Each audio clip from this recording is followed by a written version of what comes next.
Coming up on today's programme. Soap stars in the Salford community come together to pay tribute to Alan Henning.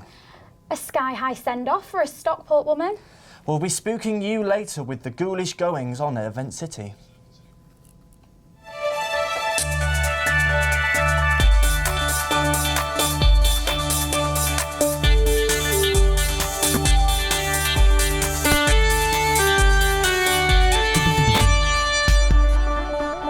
Welcome to Quays TV News. I'm Sophie Whitfield. And I'm Harry Hemingway.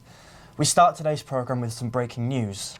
Oscar Pistorius has been sentenced for 5 years for the manslaughter of Reva Steenkamp. The judge believed a non-custodial sentence would send the wrong message to the community, yet a long sentence would lack the element of mercy. He could be out on parole in as little as 10 months. Salford community joined forces with Coronation Street and Emmerdale Stars in a charity football match. Their aim was to raise money for the family of Alan Henning, the humanitarian aid worker and Salford taxi driver who was killed by IS in Syria. Lewis Smith has more. It was another busy weekend in the football calendar, but perhaps the most significant fixture of all was played at AFC Monton, who hosted a team of TV All-Stars in tribute to the late Alan Henning.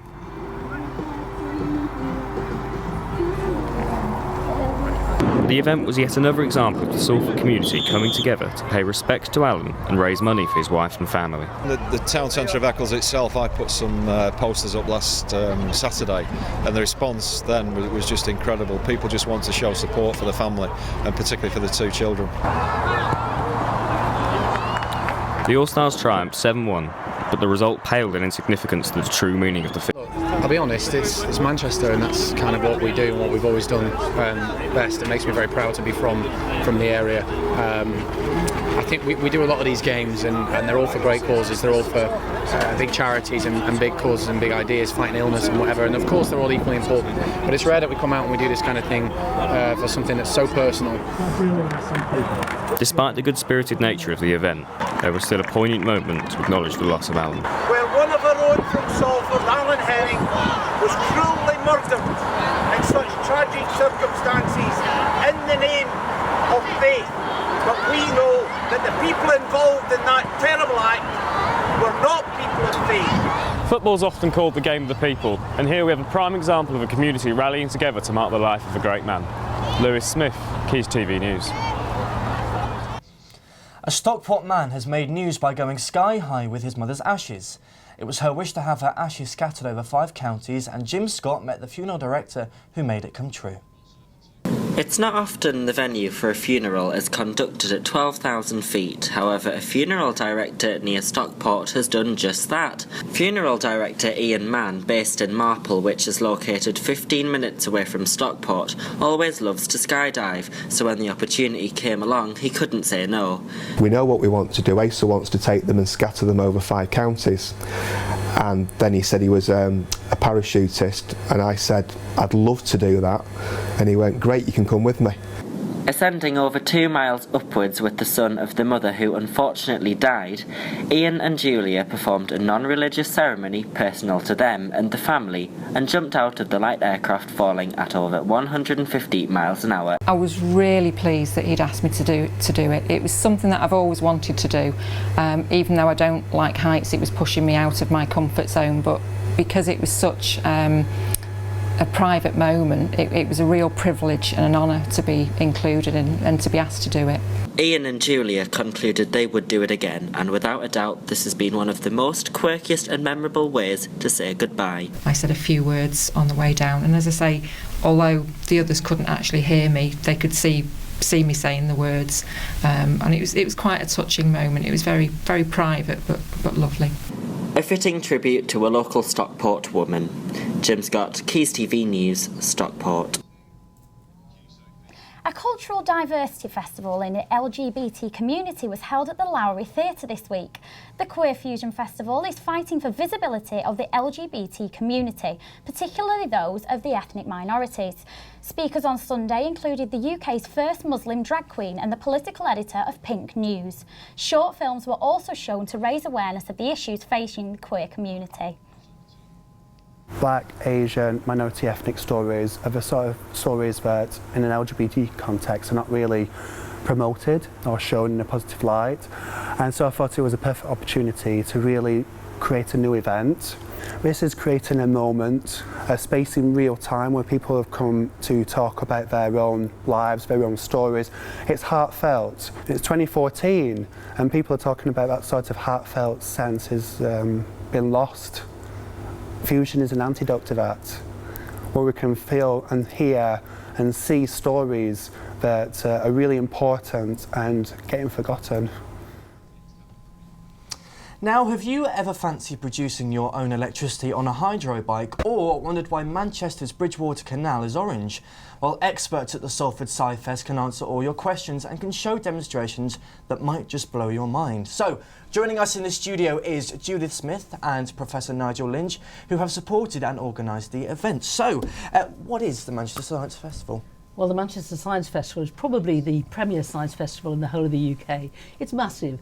About 88,000 people went last year with 120 different events across the full festival.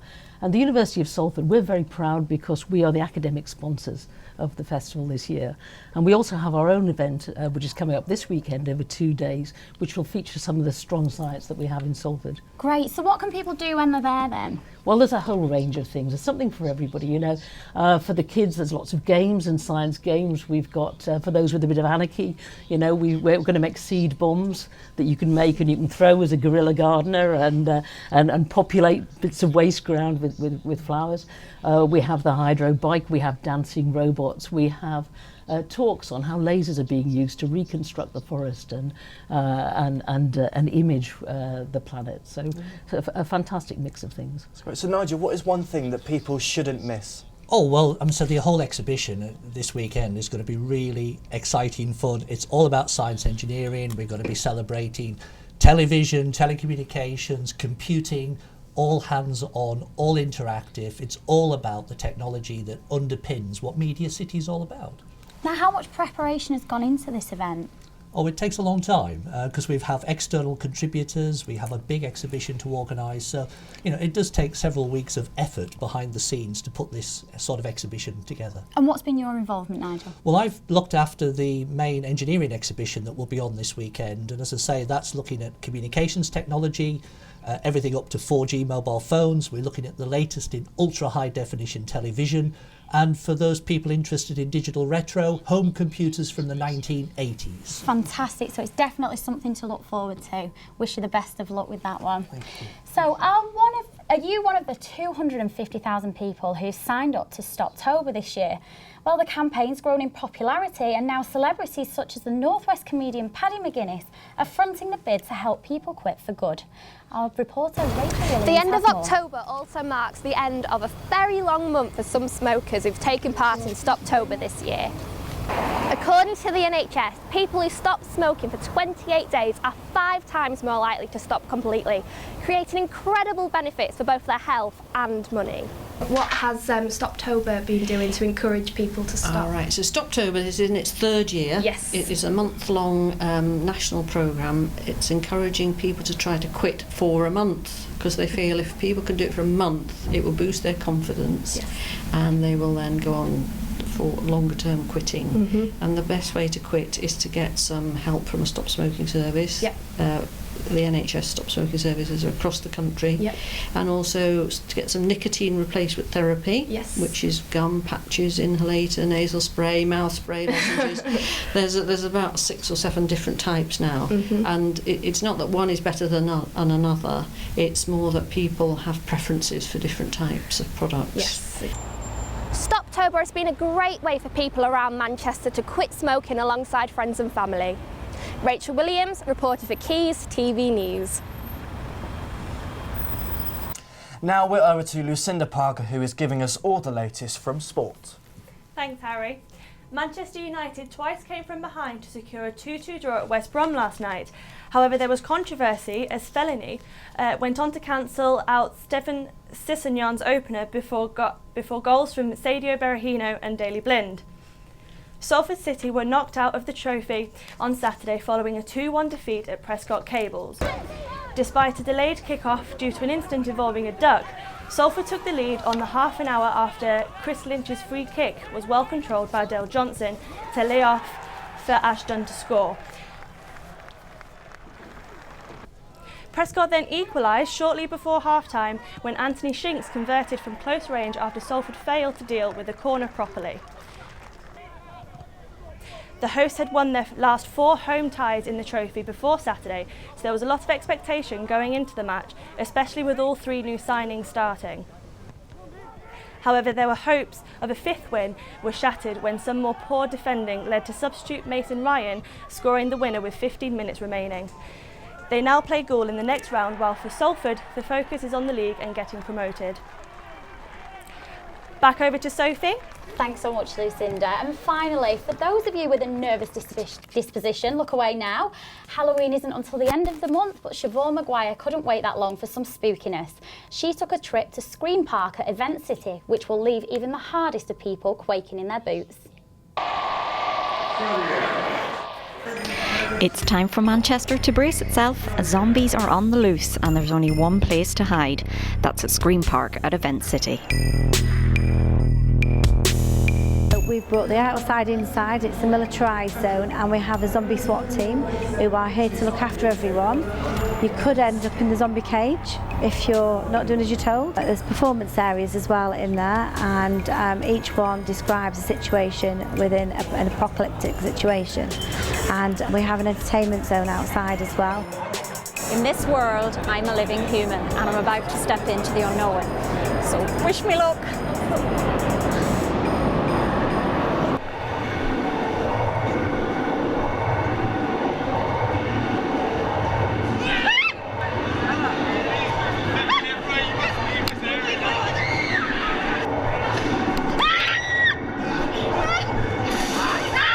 This gruesome experience lasts for 4 hours, so it's definitely not for the faint-hearted.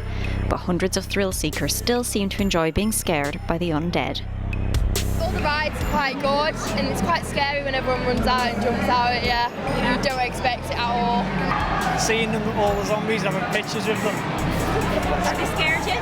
Yeah, they jumped out at you, yeah. Jump out at you all the time. The zombie apocalypse lasts until the 2nd of November. Let's hope we all get out alive. This is Siobhan Maguire, Quays TV News.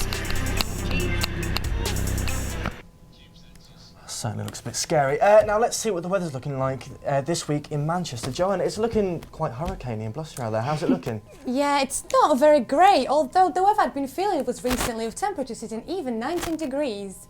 We are unfortunately into fall for good. This afternoon, ex-Hurricane Gonzalo has hit our region, causing strong winds and heavy rain that may be disturbing roads and rail travels.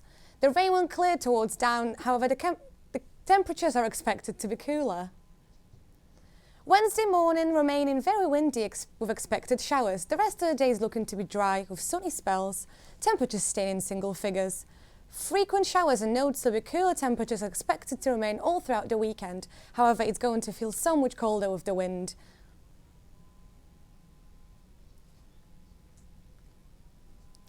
So we're expecting a chilly Manchester in the next few days. Are you guys ready for the winter? I don't think we are, to be honest. Joanna, are you? I don't think I am. I haven't even got a coat yet. You're joking? No. Gonna have to go shopping. Is the rain going to carry on then? It is, unfortunately, really heavy rain, so be sure to have your umbrellas with you at all times. Don't know, we might take off in this weather. So have there been any tweets coming in with people's pictures of the weather?